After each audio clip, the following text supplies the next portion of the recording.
Okay, so I'm Matt Alexander. My business is the IllumiBowl. You guys, here's a prototype. It's clean. Don't worry. So yeah, the IllumiBowl is a motion-activated toilet bowl nightlight. It mounts on the outside of any toilet, and it automatically turns on and illuminates the inner bowl. So when you use the bathroom at night, you don't have to turn on your lights and wake yourself up or just stumble around in the dark. So this idea was first conceived last September of 2014. I was at a family reunion talking to my brother-in-law about how much I hated turning on lights and waking myself up, and we decided this was a problem we wanted to fix. So we started interviewing other men to see if this was a pain they were feeling as well, and we discovered that it was. So first things first, we want to see what sorts of solutions already exist on the market for this problem. The first solution we found, it was a toilet seat made by Kohler's that glows blue on the back, but it was really expensive, costs over $100 for certain designs. It required a whole new installation, you had to replace your whole existing seat, and it only worked on certain toilet designs. The only other solution we could find was a device called the Lavin, but it's really big. It sits in an awkward location on the toilet, and it still offered no customizability. So we wanted to test and see if our solution would actually work, so we decided to build a minimum viable product first. Our first prototype, it would sit on the rim of the toilet, and it was spring activated, so anytime you lifted the seat, it would make the inner bowl glow, helping guys to aim in the dark. And it worked really good, and everyone we interviewed loved it, but there were two big problems with it still we discovered is, so first of all, it still didn't solve the problem of being able to see where you're going before getting to the toilet and after getting back. And also it would only work for men. All the women we interviewed said they wanted it to work for them too.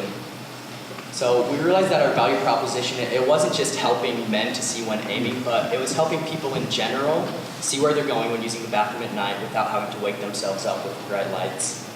So we pivoted in our design, and this time we added a motion sensor to it. This way, it would automatically turn on when you walk through your bathroom door, and it would automatically turn itself off as soon as you left. That way it could help you see the entire way. This time, everyone we interviewed absolutely loved it, but we realized there's a big difference between people actually saying they like something in an interview and a survey and being willing to take out their wallet and put their money where their mouth is. We wanted to see if people would actually pay for it. So what we did is I got on Photoshop. I made a bunch of different mock-ups to make it look like it's a real product that already existed. Then I took these pictures and I got on some local yard sale pages on Facebook. I posted those pictures and I just posted it for sale. And we sold 130 of them in 3 hours. It was hot. We had to stop the post. We told people we didn't have it yet, but we'd get it to them as soon as we did. What did you sell it for? This first one we did for 10. We didn't know what to price it at yet, so we just threw it for sale for $10 a piece. So it was good validation though, because now we knew people would actually legitimately pay for it. They thought it was a real product that they were going to get. So we decided it would be important moving forward to start getting some IP protection. We applied for a provisional patent to protect us there. And we started looking for key partners to manufacture it for us. We finally narrowed it down to one manufacturer based out of Shanghai called Shanghai Home Power. And we finalized the price point. It was going to cost about $4,000 to pour all the molds and tool at the factory. And then our first batch of units we're going to get done for $3.30 fully assembled per unit. But our future ones and a little larger orders, we'll be able to push that under $3, including the packaging. What we still didn't know, however, is we didn't know how we're going to pay for it yet. Like, we're a poor college student, I don't have that kind of money. We need to figure out what would be the best channels to actually reach our customers and start raising awareness for them. And I also wanted to keep finding a way to get good feedback so I could keep pivoting in the design and perfecting it. We decided Kickstarter would be the best route to do this. The Kickstarter campaign was an amazing validator. We passed our goal of $20,000 in 5 days. This was all without, we paid for no advertising, no outside advertising, and we began to get picked up by the media all over the United States, got on the news worldwide. At the end of just over a month, we raised almost $100,000 in pre-sales on Kickstarter. It was also really good in helping us learn how to pivot in our design as well. We learned that there were actually 3 big changes we needed to make based on the feedback from our customers on Kickstarter. Everybody told us a lot of people really wanted to be able to control the color. A lot of people want to either color change or want to freeze it on white, so we added that functionality so people can customize it based on their tastes. We needed to make it very hard to get dirty and really easy to be cleaned off just with a simple rag or Clorox wipe. And then something important we also learned is that we needed to make it universal. We realized there's thousands of different toilet rim widths and bevels and shapes. So that's why we changed to the flexible arm design, because now it can custom fit onto any toilet that way. And something else important we learned from our Kickstarter is we actually had 3 main customer segments, not just the 2 we'd assumed. We received a lot of orders from elderly people and baby boomers. They wanted it specifically for that utility of safely seeing where they're going at night without waking themselves up. A lot of wives and mothers bought it specifically to help potty train their kids and their husbands. And then we just received a lot of novelty buys too. People bought it because it's just something really fun, cool, but still useful and unlike anything they'd ever seen before. And these purchases did happen worldwide. We received orders from every continent in the world. The total addressable market is massive. As you know, everybody's got to use the bathroom. The average person uses the toilet 2,500 times every single year. There are currently 4.5 billion people that use modern toilets. That number grows every day as the world modernizes. That's a word. And there are over 350 million toilets in the United States alone. So where we're at now is we've actually began manufacturing. We'll deliver in April on our pre-sales, that $100,000 of orders.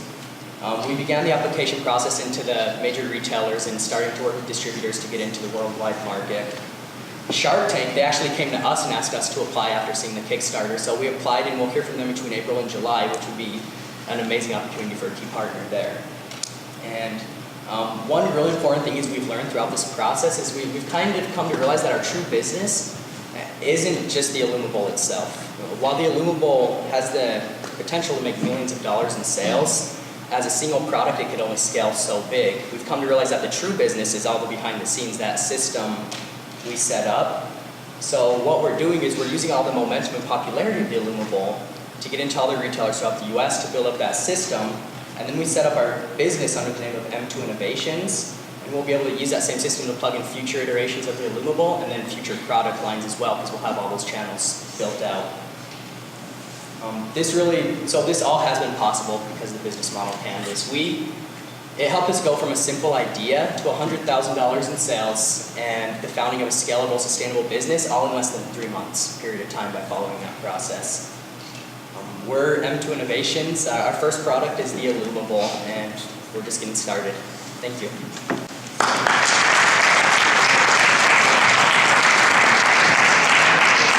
What was the Kickstarter price? It was $15 on Kickstarter. And we'll probably do $19.99 for retail now. So you mentioned that you had other business lines. What are your other business lines that you're done? So once this gets a bigger foundation, we actually have we're going to create a germ-killing UV one, so it would actually kill the germs in the toilet on top of it with a UVC germicidal bulb. And then we have a few other bathroom products we're working on. One, it's a shower mount for smartphones. And then we actually have one working on for bathtubs. That would be a light-up thing again, but those will come a little bit after we get a little more momentum with this. We're going to start implementing those, and we've started that validation process with the business model Canvas. What's the power supply? Just 2 little AAA batteries. You're having the entire unit manufactured in Shanghai? China, yeah, in Shanghai. So you're afraid at all of piracy? I am. I think I'd be stupid not to. So I'm going there in person in about a month and a half to actually check out the facilities in person. But I have no doubt that in a couple of years there will be knockoffs or less. So this is like a first to market strategy. It's such a simple product. Even with our patent, I have no doubt we're going to get knocked off eventually anyway. So I just got to get it out fast. Can you talk about the rest of your team? Yeah, so it's just me. Well, it started with me and my brother-in-law, so we thought of it together and started working on it. I did bring in, about December, through my mentorship program, I worked with a mentor there, and he did, one thing he recommended, he asked me, he's like, okay, do you want to be rich or do you want to be in control? And I want to be rich because long-term that'll help me start other businesses. And so I did bring on a team they're a group that they work with a lot of young startups. They're called Startillery. They're each experts in their own fields. And I gave them, together they get 6% equity, a small royalty. But so that gave me a top tier lawyer. That gave me a marketing expert, a PR guy, a guy that deals with a lot of financing if we need to raise capital. And then that gave me an e-commerce guy too, that works together on the team. And what are they called? Startillery is what they call themselves. So they each have their own. So one of them is Jones Waldo in Salt Lake is the lawyer. Sorry, I got sick today. I got a cold. But, so yeah. So some of the specs of the things, the AAA batteries, how long will this thing last? Is it waterproof? You know, the bowls are typically curved. How do you, it looks like, at least in the prototype, it looks like it's a flat surface. Yeah, so the reason we did that is because internationally a lot of bowls are flat too. So what this is called PU glue on the back. It's similar to a suction cup, and so it sticks on, but you can remove it and rewash it any time. So it keeps its stickiness, so it can just stick on the side of a flat, because it'll cave in more if it's a flat bowl. I mean a curved bowl, and if it's a flat one, it just goes on right on there. The batteries, it'll last about 6 to 8 months, depending on the use, but we are changing it a little bit. We are gonna add one more battery so that it'll go across this way, but it'll be about the same size, you see it. Waterproof? It's waterproof, yeah. So it's waterproof enough for like daily use, splashing and all of that. We're not making it, if it got submerged, that would kill it because you would actually have to screw in the batteries, and we figured most customers aren't gonna want to actually have to unscrew it every time they use it. So it's just daily use, splash proof. Why not the little button batteries? Just because most households don't have that, we want to make it a little more convenient just for the customers to use, to replace. I'm going to go to distribution. I mean, you put up a lot of big box retail. I mean, it's hard getting into those kinds of places. So what have you done, or what do you plan on doing to penetrate that? Yeah, so we've started the application process at some of those big stores. We can't finish till we have the final products, which will be end of April. But we actually do have some in. So my brother-in-law, he's a manager at a Walmart in Idaho. And so one of his regional managers came, she heard about it, and she actually came to him, and she loves it. And so she's actually gonna walk us through and help us know how to pitch the executives, because ultimately you have to go to the very top for Walmart to get But in. what you're doing is getting approved as a vendor now. Exactly. It has nothing to do with being able to sell them or the success of selling them. So who's going to do the selling, and what's your percentage of success with them? For the retailers, Yeah, I mean, to crack Walmart, you know, and Bentonville and Home Depot and those guys, you know, I mean, how are you going to do that? that's something we're gonna have to learn. That's why I've learned, like, we've been focusing a lot on validating, and then now that we've got it validated, we focused on getting the revenue. Now that we've got that, that's the next step, is we do have ins with a few of the stores, but we're just gonna have to learn. We're gonna just start networking and finding people that can help us. And do the guys that you're giving the 6% equity have a pretty good Yes, that's idea? the marketing guys. No, but do they have a good idea of how to do this for you? Most of them have been doing what they do for 10, 20 years in each of their industries, so. Right, but have they given you a good plan on how to actually sell them? Oh, so this specifically? That to those big box retailers? No, we haven't talked about it a lot yet. Like I Okay. said, I've been focusing more on getting this up and running. All right. What about simple things like Groupon? Groupon, I mean, it's an option we could pursue. Groupon takes a very steep, they take 50% of your profits right away. I mean, I can see the advantage of quick growth, but we've already gotten so much momentum that probably I would avoid Groupon, but other online, like Amazon and just online sales, we're still taking pre-orders online with that. But See, that was my next question. So do you actually sell off of your website as well? yeah, right now you can pre-order on the website. But we're not going to advertise until we have our first batch of units, because most people, when they get something, they want in a few days. So they're just trickling in from word of mouth from Kickstarter. What do you expect to get out of Shark Tank? We're going to ask for, I think we can get 150,000 for about 25 to 30%. So is that what you're looking for out of Shark Tank? That's more the strategic partnership. We've been approached by multiple investors. We haven't needed it yet. But if you could get Mark Cuban's phone number or someone like that, you would get in anywhere. So it'd be worth giving up a little more, I think. So it looked like in your picture you were installing it on the side of the bowl. I usually do a frontal attack on the bowl. Does the motion detector catch somebody? So it picks you up so most toilets even have the bathtub on one side and then they have a counter space. Yeah. So PIR technically does temperature changes, and so that's how it So senses you you walking reflection around. off of either of them. So you open the bathroom door and it'll turn on as you walk in the bathroom door. It would seem, I mean, I know you say you addressed it, you got feedback and you said you addressed it, the cleanliness, the Yes. sanitary part. It would seem to me that, I'm just kind of thinking, ahead when I'm using this thing, or other members of the family or kids are using it. That seems to me a pretty big obstacle. That was Adoption. one of the biggest worries people had. So because it all goes on the outside, the only part that touches the actual upper bowl is this. The rim, and the side is the cleanest part of the toilet. It's typically the front and the back where most of the splashes happen, just based on all the testing we did. We threw it on for a couple months and just see where it landed. And that's why we're making it, so it'll be all sealed up tight, so if you need to like rinse it off quick or just wipe it down, you can, really easy. You thought about a longer, is that a removable cord? It's not removable, so the final one, it's not removable, but it can fold into itself. It'll have an indent, so that way you can shorten it and lengthen it.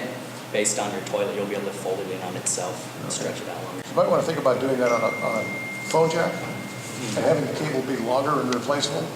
And that way you can have that far away from the toilet, but also for people like Peter here who are worried about the cleanliness, they can just replace the thing for $3. That's a good, and well, that would give us recurring revenue too. Yeah, it would seem to me that whether it's knockoff or novelty, I mean, I think they fall in the same category. You know, you talk about what this is, you know, is it a feature, is it a product, is it a company? So to me, this is a product. Absolutely. I mean, and it would seem to me that from an investment standpoint, from, you know, getting investment standpoint and the long-term viability of your endeavor, you're going to have to move pretty quickly to broaden this out and make a company out of it. Can you talk a little? You talk a little about more. You threw out some ideas, which was great. Because one of my questions was, do you have any more ideas? And you said you did. But what's the time scale of that? When do you think these things start to happen? They can happen pretty fast now. So just learning from this, the hardest part was getting all this system and these key partners in place now.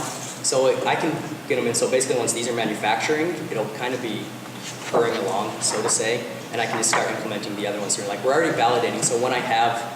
So some days I'll have free time because I'll delegate everything. I don't have anything to do. I'm already working on validating the new ideas. So within the next year, we'll probably have a couple more out. Okay.